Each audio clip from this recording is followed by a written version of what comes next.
Good day, lords and ladies, and welcome back to Battle Brothers with me, Cornish Knight, and the Colonel. Well, and Sir Marcus the Brave, I should say. In the last battle, we did lose a few of our associates, but it was for the greater good. Now, before we proceed much further, I am having to do a voiceover for this video due to some audio issues I had while recording, so there won't be any live dialogue with this.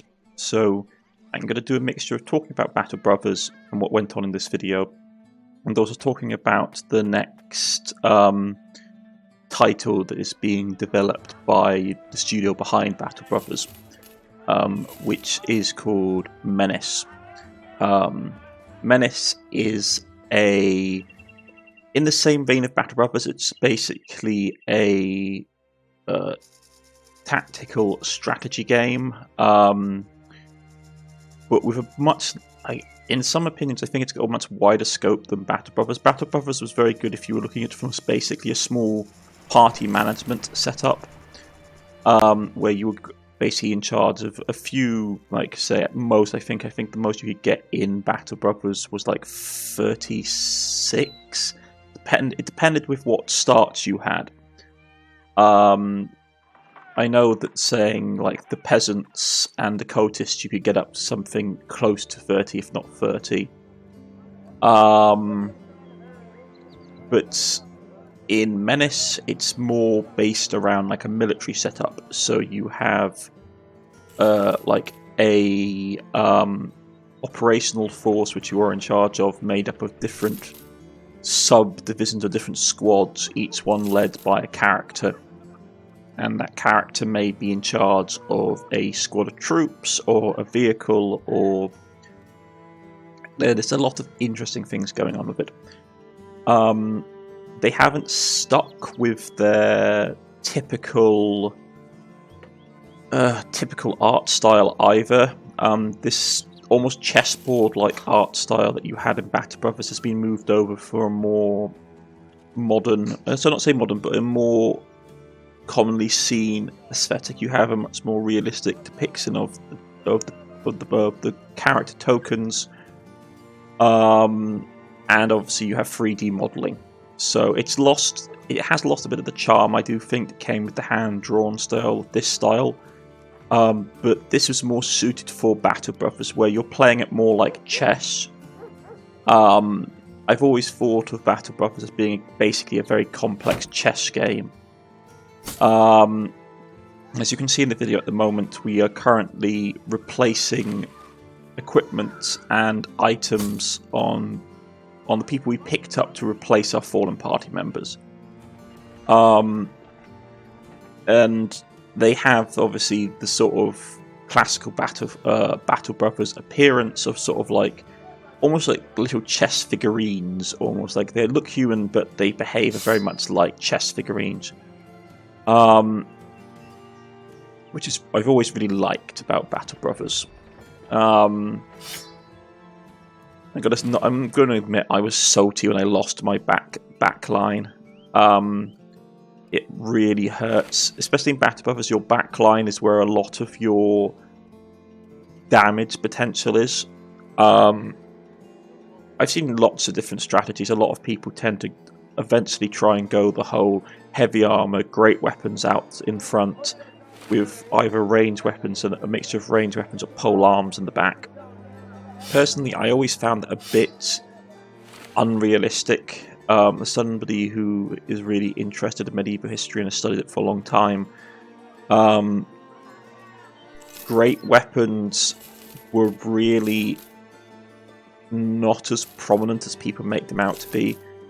Like, a lot of the time, great weapons are much more like area denial tools, like stuff like the Zweihander, the Dane Axe.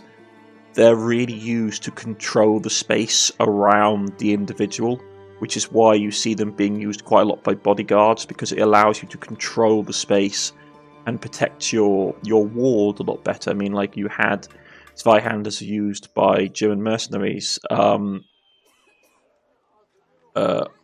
and were like paid double rates, that kind of thing. They were very effective at dealing with particular weapon types like pikes and that kind of stuff. And the Dane axes were very useful for getting in over the top of sealed walls, which is why I like Dane axes in this game in Battle Brothers, because it allows you to use them from behind the shield wall and like chop into people, which is always really nice. But yeah, I mean, I remember playing Battle Brothers when it was first released, and the distance it travelled from its first release to where it ended up was massive, in my opinion. The range of different fighting styles, the range of weapons you could have, like the introduction of like crossbows, the sort of southern factions. The only thing I would regret that they didn't really develop more of, which I think they should have done, is the crisis, like the end, like not the end game, but the crisis events that you had in the game. They only really had. Well, let's think about what they had. They have this. They started off initially with the Undead Uprising, the human factions sort of civil war, and the Orc invasion. They then got the Holy War that was introduced with the Southern Faction DLC. I believe it's like Burning Sun DLC. And that was it. I always felt it was a bit of a waste because they introduced the Barbarian faction to the game. But they never did they gave you like a start and all that kind of thing, but there was never any crisis event with the Barbarians, which I always thought was really lacking. I thought it was a shame they didn't do it, because the Barbarians are a really interesting faction to fight against. They're really offensive, but their sort of very high tier troops are extremely heavily armoured. So it would have been a really nice thing to have sort of like this like Warhammer Fantasy, like invaders from the north kind of setup. I don't know if they didn't do it just because they never programmed the Barbarians to be like that, but it's a shame that they didn't. It would have been really cool to see. You can see on the screen at the moment we're basically fighting. We get ambushed by a bunch of bandits, which are one of the iconic opponents you fight in Battle Brothers, to be honest. Most of your early to mid-game encounters will be with bandits, and it's designed to set you up with experience of fighting human factions to a greater or lesser extent. They're annoying, they have a range of gear, but they're not as overpowered as, say, the noble factions of the north or the city-states of the south, who come with like specialist equipment and all that kind of thing. But no, I would say that I would have wished that they had developed the Barbarian faction more in this game. It felt like a slight missed opportunity, having that sort of invaders from the north, sort of like almost Warhammer Fantasy style-esque, sort of like a horde of savage Northmen coming down would have been really cool. It would have been nice to see them including like religion for that as well into it. Religion never played a very major part in the game, to be honest. I suppose because you're mercenaries, so you basically got paid no matter what. But I always felt that it was very much a missed opportunity in Battle Brothers, especially when they started to do the sort of crusades and holy wars. It would have been nice to have a little bit more influence of religion, especially in a medieval setting, even if this was like a low fantasy medieval setting. Because you had the cultists, and you had like the knights errant, but it would have been nice to have sort of like, yeah, if you're like mercenaries of the foreign nation, like of the foreign southern nations or the northern nations of the barbarians, like you've got to act different, people got to treat you different. You could have events based around that. That would have been really nice to see. Because I never played the barbarian start in this game, partly because it's extremely hard. It's, in my opinion, it's one of the hardest starts you can have. Because you start pretty much, if I believe correctly, you start being antagonized to nearly all the settlements. I'd have to double check that to make sure, but it's a pretty steep penalty you have. So I think you can only trade with like your barbarian camps that you find dotted about, which means that going beyond the sort of a particular region, you're really in like no man's land and always being hunted. That being said, I do like the game a lot. Like, there's a reason Battle Brothers is a classic of the genre. It is just an iconic title. So I'm really looking forward to their next game. Menace is shaping up, I think, from what I've read, to look like to be really interesting concept. You having a bit more sort of defined role rather than just being a mercenary in it. You're basically in charge of a military expedition. As you can see here, we just had one of our characters just slightly earlier just being hit by a war pick, and it's him almost dying. This is the difference between military grade equipment in Battle Brothers and just like standard gear. Like stuff that's designed to actually do real damage. That's a lot of damage in this game. Like the war pick is nasty for getting through armor. At this point, I sort of probably upgrade my spears to basically decent spears. Had everybody equipped with like the ones that were on the front line to be equipped with war spears, like boar spears. So named because on a boar spear, you have basically a crossguard just set back from the blade, from the spear point. So when the enemy, when the boar traditionally used to run itself upon the blade, because the way you used to use a boar spear would you would present yourself in front of the boar would basically charge you, and you would basically plant the spear in the ground with a foot on it and let the boar basically impale itself, and the crossguard is there to basically stop the boar from basically travelling all the way down the shaft of the spear and goring you, which is actually what used to happen. We try and catch up with this crossbowman because he's actually got a fairly nice crossbow, which would be an upgrade for our new crossbowman we have, but we don't manage to get him, unfortunately. But yeah, I'm in my talk about Menace. It's really interesting. You're basically a military commander in charge of a government-led military expedition to a colonized star system that has been affected by weather conditions, and in those conditions the system is becoming cut off from Sol. It's being cut off from Earth and the solar system.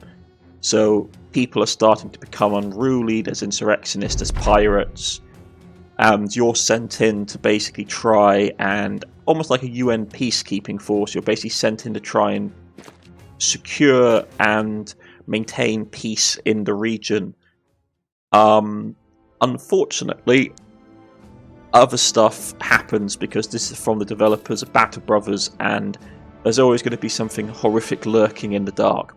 In Battle Brothers, the things that were lurking horrifyingly in the dark were stuff like the undead, vampires, ghouls, that kind of thing, like orcs, depending where you went, like the Kraken, some of the other sort of like monstrous things in the setting.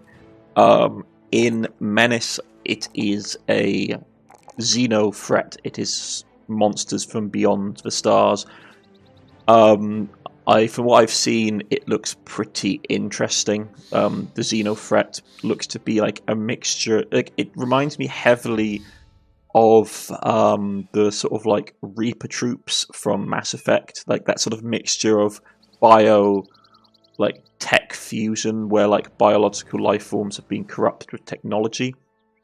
But they haven't shown off a lot of that faction yet, so it would be interesting to see how they come on.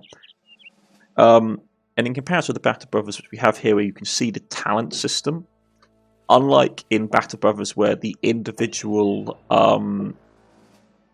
soldier gets talents, it's the officer in charge of the squad that you have, because you have several officers in your military expedition, all in charge of their own like units, and it's the officers, I believe, that get the talents. And these talents are, there's much wider talent tree and unique to each officer. So each officer has a unique talent tree. You're never going to, like, they have basically said that the officers you have available at the start of the game to basically recruit for your expedition will vary from each playthrough. So some will be available, some will not be available, and some can be recruited while on deployment. It'll be interesting to see if some officers get sort of hired or like recruited by opposing factions. That'll be interesting to see. Stat line seems to be quite a bit different between this game and the next game as well, which is understandable. Like in this game, you're basically doing small squad management. You're basically looking after a mercenary company. So it's the individual stats, like who does what kind of thing. In Menace, it's different from what I've seen. Like you have the individual soldiers and their equipment, but here it's you have the individual soldiers and their equipment, but you also have like squad level and sort of like command level strategizing. In this, it's very much sort of like individual soldiers, how they're equipped, how they're trained.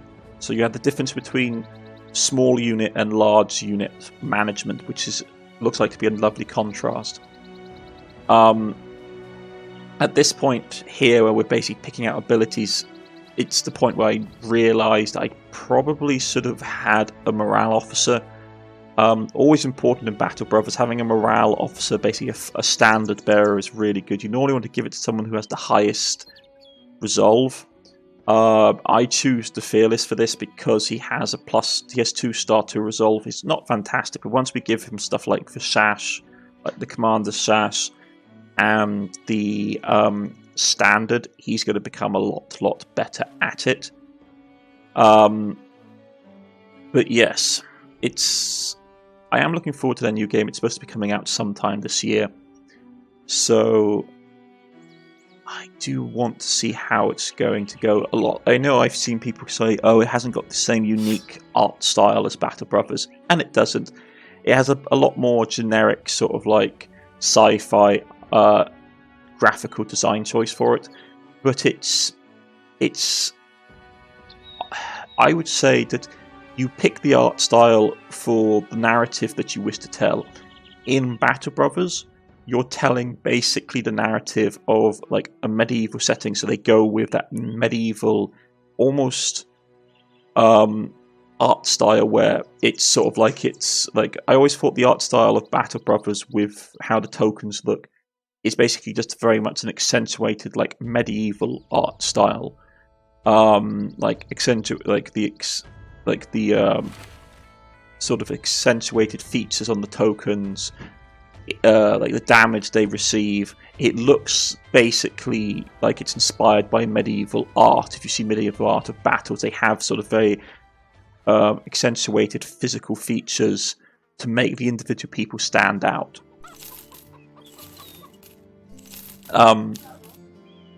And the overall feel I get of this sort of art style is that it's really good for like a medieval, gritty medieval setting, like with how everything is. It has like a rustic look to it. Even the food looks rustic. Like you look at like the bread and the cheese and the grain. It's something that suits for like a small company of people traveling around. That's what I always had the feeling of. Like it has that feel about it. I don't think it would have been an art style that worked well with a more sci-fi setting.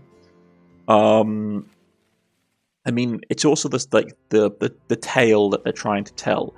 The difference between Battle Brothers and Menace is also, for example, goes down to how their mission structure works. Where in Battle Brothers you will have, say, a single contract. Say we go to a village here and we pick up a contract. It will be, okay, go to, say, the rundown house and kill all the bandits.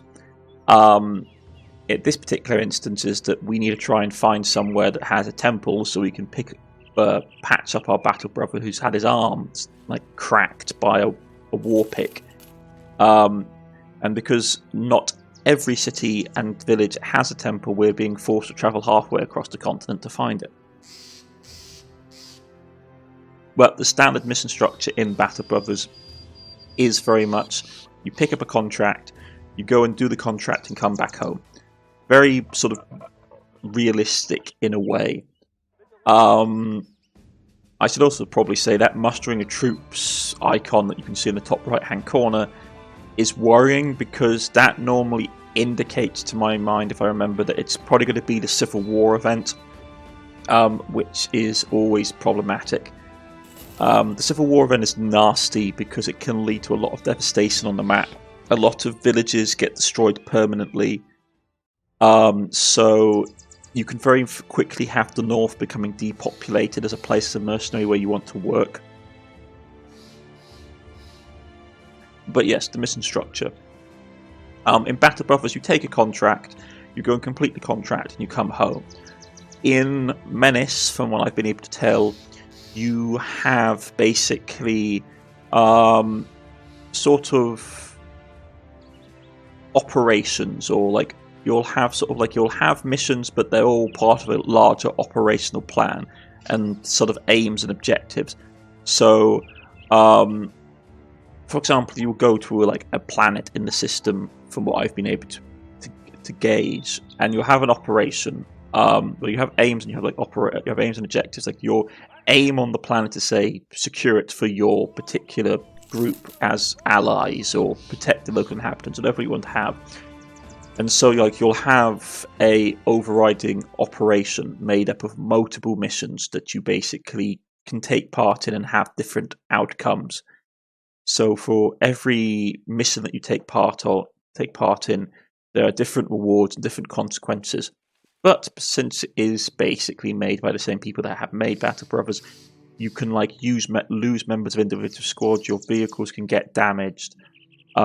People can get knocked out of action. People need to recuperate. So the underlying system that Battle Brothers introduced, such as maintenance, rest, recuperation, looking after your soldiers, looking after morale, is still present in Menace. It's just they've developed the mission structure where it's no longer, I just have to survive the single contract and then go and heal up. It's like, okay, how do I undertake this multi-staged operation in this region?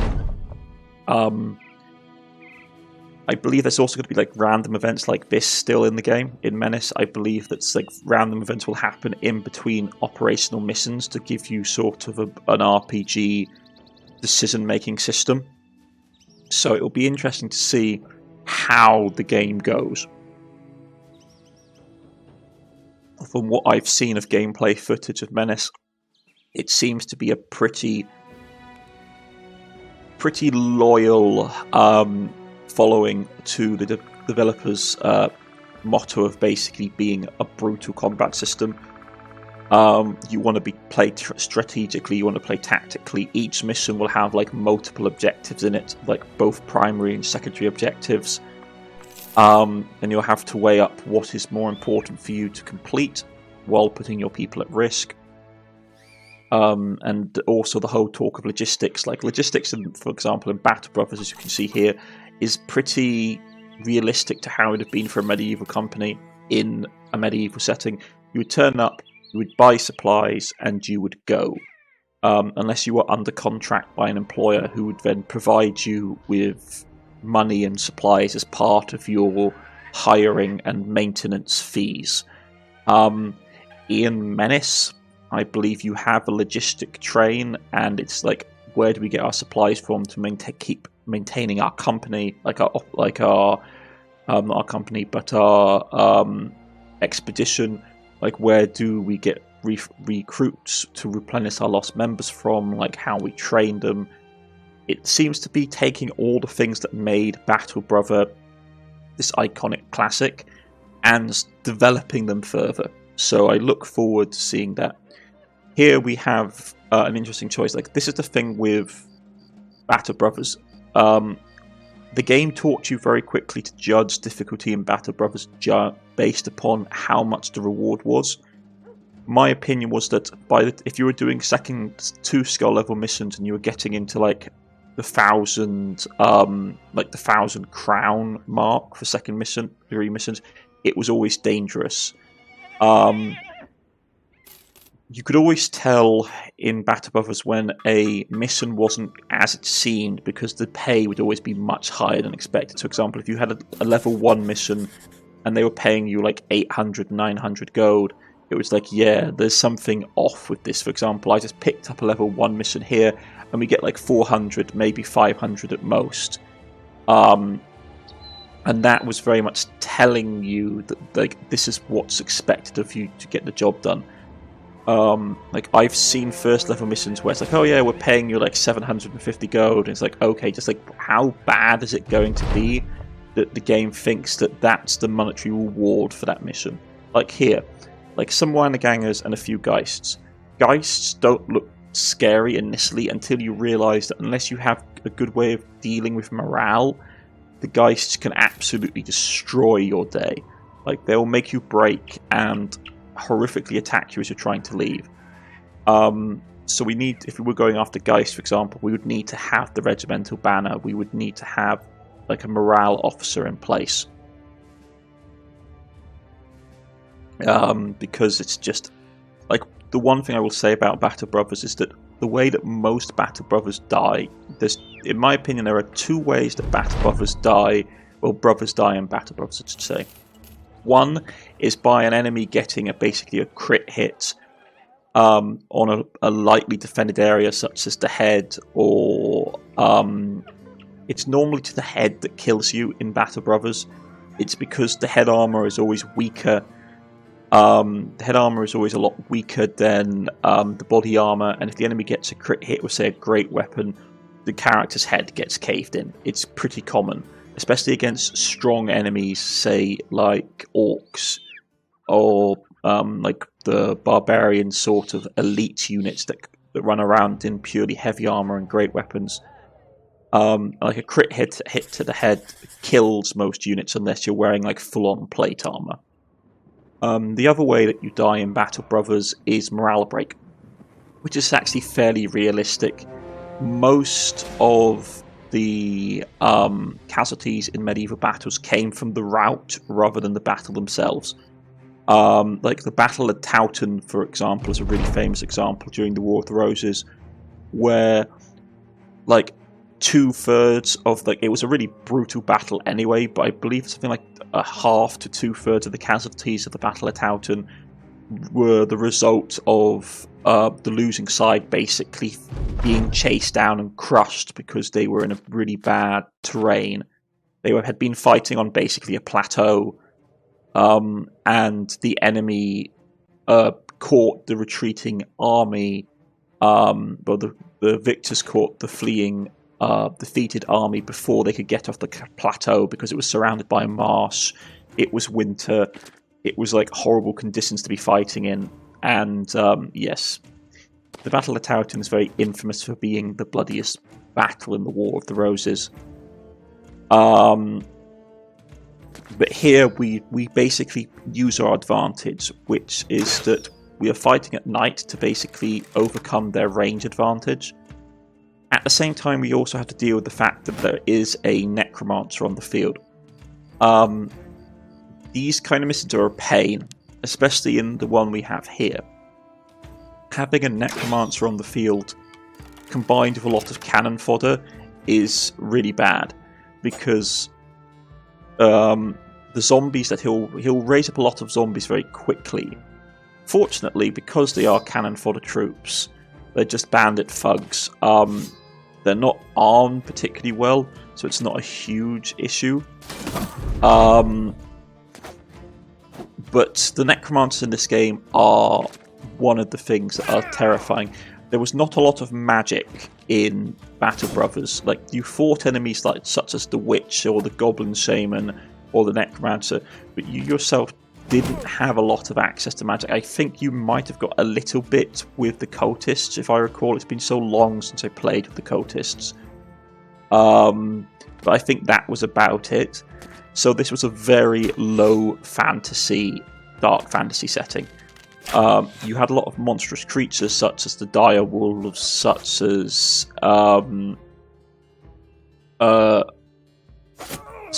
basically sort of the giant spiders and that kind of thing, and the undead. But you didn't have a lot of the high fantasy. There wasn't a lot of magic running around. The magic that did exist was quite dangerous. So it was a nice contrast. Up here, what we're trying to do is, as I said, like the main danger in Battle Brothers, besides getting crit hit in the head, was your morale breaking. If you can break and cause what I always call to be basically a cascade event, similar to what you see in, say, Total War, where you have a morale break cascade. It's particularly devastating in Battle Brothers, because once one person breaks, they'll try and flee, which will then normally get them killed by surrounding enemy units, which then affects the morale of surrounding their ally surrounding units. So the ghasts are very dangerous for this reason. They will aggressively cause morale to break and then kill units that are fleeing, which then reduce morale, which then cause other units to flee. They're also very hard to hit with weapons. You normally want to fight ghasts with like spears, if I recall, because the innate hit bonus that comes with spears. I also remember that back in earlier editions of Battle Brothers, the only way that you could make sure, I'm pretty sure it is still the same, that the only way to keep certain units from returning was to have their head. The way they used to do it in earlier editions, they got rid of it in later editions of Battle Brothers, was that you either had a unit stand on top of the body, so the body couldn't be revived. It was like you were basically pinning it in place, or you chop their heads off. I'm pretty sure the chopping the heads off tactic is still works for the most part, except if the necromancer directly puppets a body. But I can't be 100% sure. It's been quite a while since I've played Battle Brothers, and I never enjoyed fighting against the necromancers. I must say,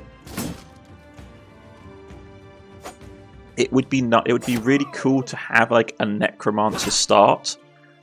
If they put that in the game, to have like a mixture of having living elite troops and like cannon fodder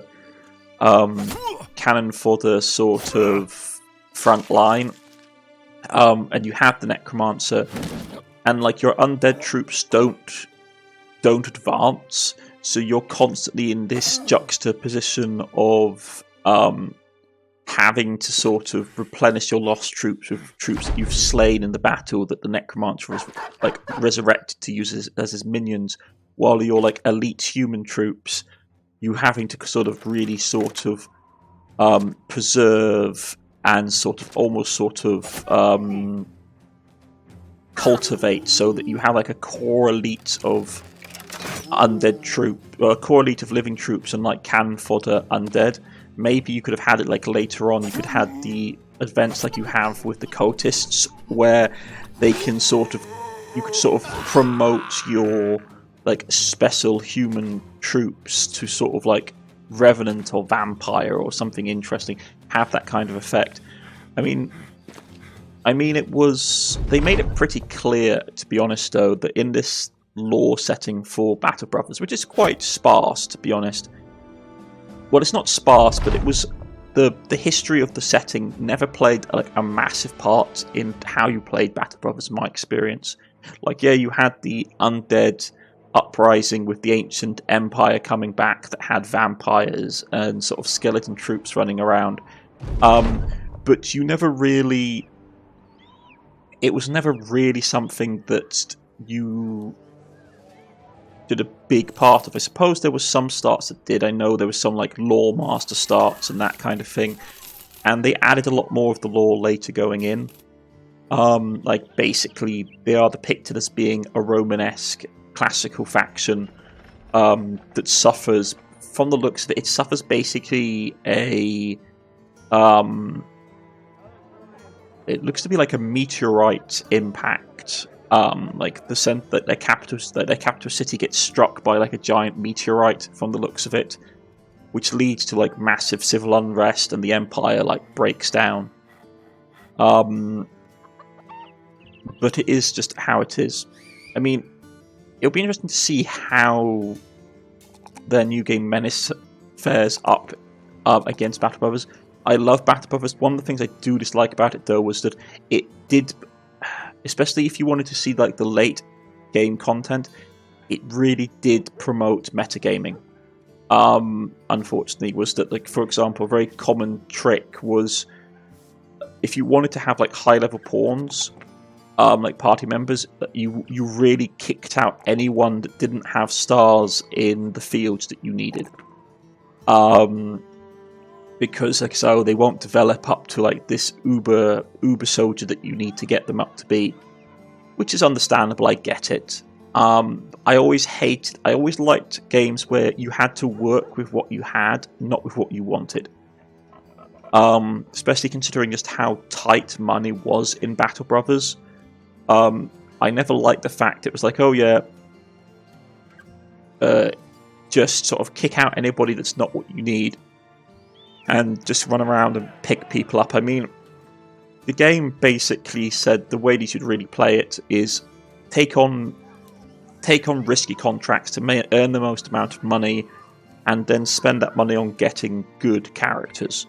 That's how the gameplay loop works. Is that it's a risk-reward system where you're paid to basically take on the dangerous missions, and then you can then invest in buying the best troops, which then makes it easier to take riskier missions. But I always liked the whole you work with what you have. Some of my favourite sort of stories of characters in this game we've had over the years I've been playing Battle Brothers was like, oh yeah, he's a fisherman. He picked up a sword and went out, and like you looked at this long list of battles he was in and his story. I liked that fact. I liked that element. I don't like the whole sort of, oh, we got to kick Joe Bloggs to the corner because he hasn't got like 3 stars in weapon skill. And we're going to pick up this other character that has it, and then we're just going to turtle him into being this like obscenely overpowered swords master that can like dodge 30,000 blows. And it like cut down hundreds of men kind of thing. Like, I don't like that. Like, I know that's how like late game Battle Brothers is supposed to be played, but I never liked late game Battle Brothers. I didn't also like how they did the story, to be honest. Their whole point scoring system I always felt was very stupid. Because if I recall correctly, it's something like if you go over something like 150 days or 100 or 200 days, you start getting like negative score for how long your game has gone on. So to get like what you consider to be like a nice ending where you retire and the company isn't destroyed after you left, is actually you have to be fairly aggressive and go out there and get a lot of your people killed and make a lot of money in a short amount of time, which I never understood, because that's not how mercenary companies worked in the medieval period. It was that they were always very careful about hoarding money, what contracts they took. It was, if you were a mercenary captain in the medieval period, you had to be good at business, just because you couldn't afford not to be. But here's a good example. Like when I was talking earlier about how I felt that the barbarian faction was basically underused in the game, they had such a unique aesthetic. They play very differently to the other factions. They are hyper aggressive. The barbarians are hyper aggressive. You come in with a lot of light armor, not a lot of gear at all, and their playing style is much more along the lines of sort of raiding and attacking enemy unit, like attacking caravans and that kind of thing. They're really interesting to play. I've never had the chance to play them myself, but from what I've heard, they're very interesting start to play as. But I just felt it was a missed opportunity. I really felt that they should have had that crisis event for the barbarians. They should have had like the barbarian invasion. They should have had like the invasion from the north of sort of like large armies of barbarians sweeping down, taking over settlements or just raising settlements. But because they play very different to the orcs. The orcs are hyper aggressive in this game. They do a lot of damage, like the orc faction. Personally, I hate fighting the greenskins. The orcs are really very dangerous in Battle Brothers, especially like the goblins are annoying. The orcs are absolutely terrifying. On the other hand, the barbarians bring a lot of very light, very hyper-aggressive troops, backed up by late-game sort of super-heavy infantry. So they play similar to the greenskins, I suppose, just with a lack of range units. The barbarians tend to use a lot of javelins. They tend to use a lot of javelins and then charge, and a lot of warhounds, while the greenskins have range units in the form of the goblins, who are absolutely terrifying to fight. I hate fighting goblins. It's one of the reasons I dislike fighting in the greenskin invasion, is just the fact that the goblins are just unpleasant. They have some of the best range units in the game, and I think they actually have the best range weapon in the game, which is like the goblin crossbow. They have like a set called the slug thrower or something, and it literally just fires a massive bolt, and it's just horrific to fight against. So plus the fact the goblins ride wolves. You can get like goblin wolf riders. I mean, like, to be honest, the greenskins in this game are heavily inspired. I get the feeling like they're heavily inspired by Warhammer Fantasy just by the look of them. Because the goblins are very much reminiscent of Warhammer Fantasy goblins, and the orcs are as well, to be honest, especially in how they behave and how they're structured.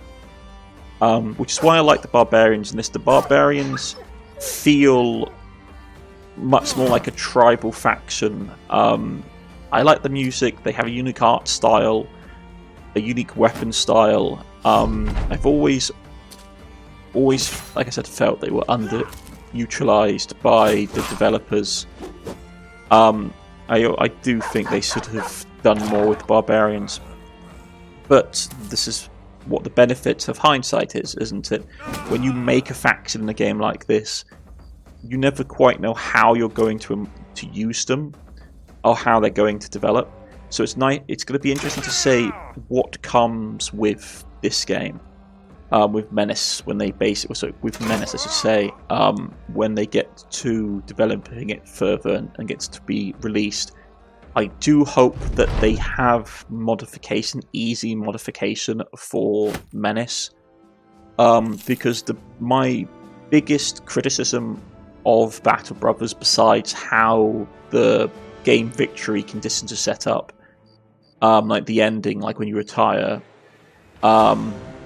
is the fact that the game was it was nearly impossible to modify for those people who weren't confident in modding.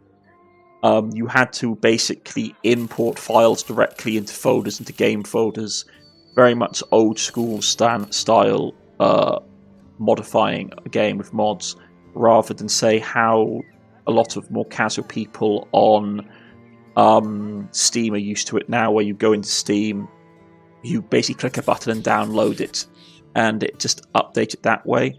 Battle Brothers was not like that. They kept a lot of the code internal, which meant that it was very challenging to get the game modified. And even when people did modify the game, because I have seen mods out there, I know that Battle Brothers can be modified, but I'm not someone that likes to dive into game files and like add like data folders into other data folders. I don't want to basically risk making my game unplayable and then not knowing how to fix it, which can be an issue with modifying games. So I do hope that Menace is a lot more mod friendly in that regard, because I think Battle Brothers, I think it was a classic shame for Battle Brothers that it wasn't more mod friendly, because you probably would have reached a much wider audience with mods. With like, if it had, as I say, I also rephrase that, with a much wider audience, if it had player friendly mod interface, because it gives the game so much more life.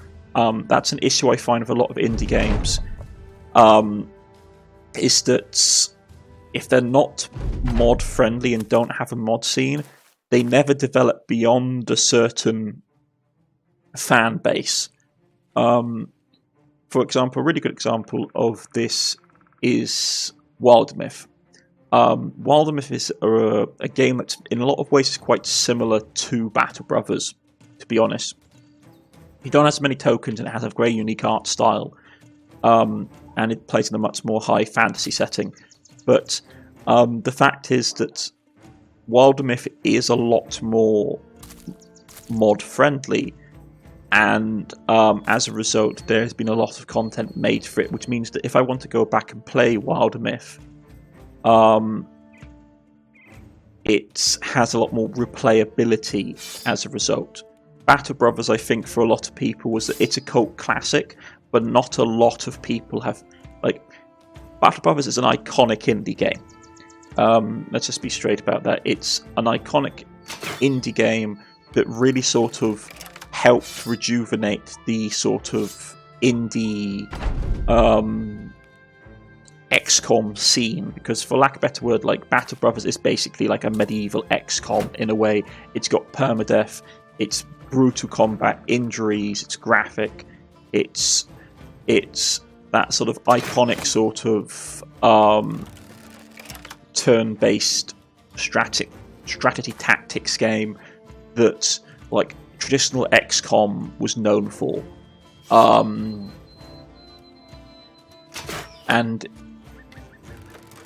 And the downside of it being the way it is without mods is that you only can play it a certain way, which is why I think the developers put in a lot of different starting criterias and factions and that kind of thing, because they recognised that if they didn't, the replay value of the game was always going to be really limited, which meant that the amount of people that would go back to it would become quite limited. Like, I love Battle Brothers. Like, I think it's a fantastic game, but it's never going to be anything else but the setting that it is.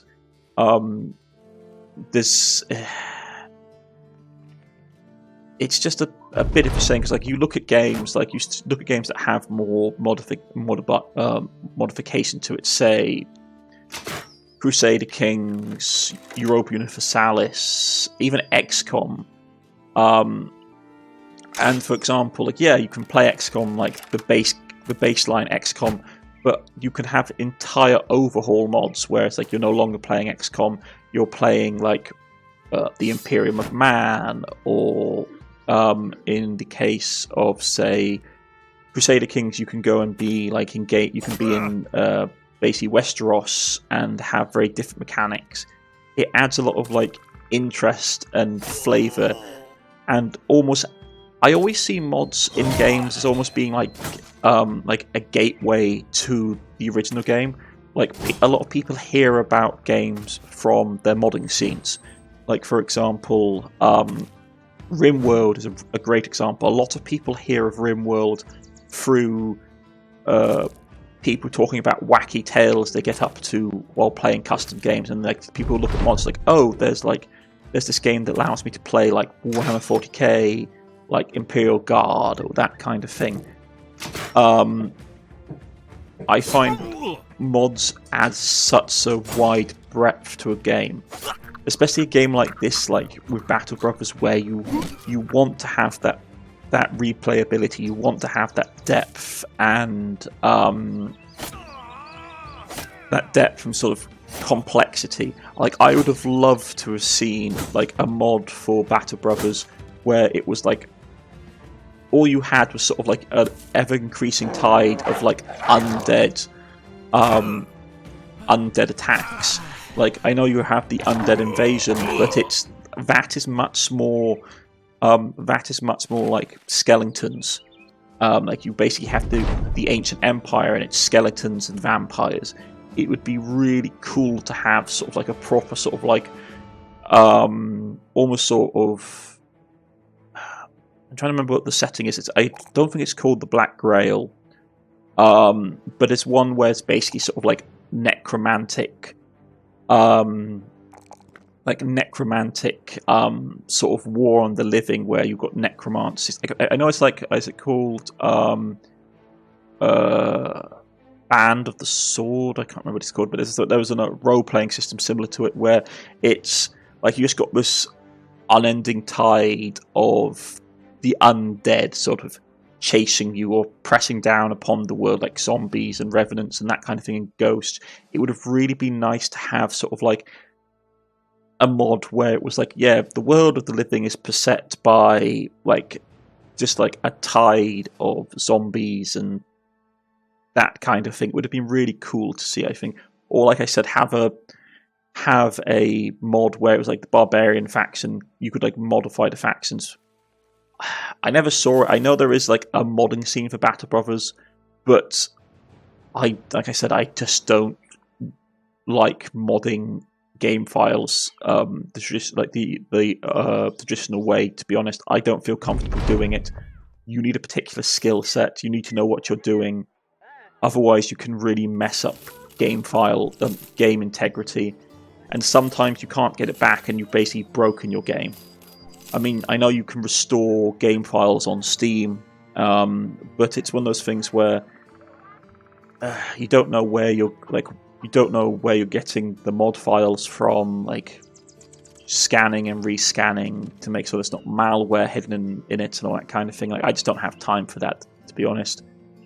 But yes, I know this has been a bit of a weird episode, but I didn't want to lose the content by not having the audio, so I just got to do a bit of an overview, sort of chat, ramble, have a little bit of a nice time. As always, I love Battle Brothers. I love it a lot, and I look forward to their next game, which is why I came back to Battle Brothers, to be honest, because I was going to play this until Menace comes out and go from there. So I've been Cornish Knight. This has been Battle Brothers, and I shall see you all again next time, folks. Goodbye.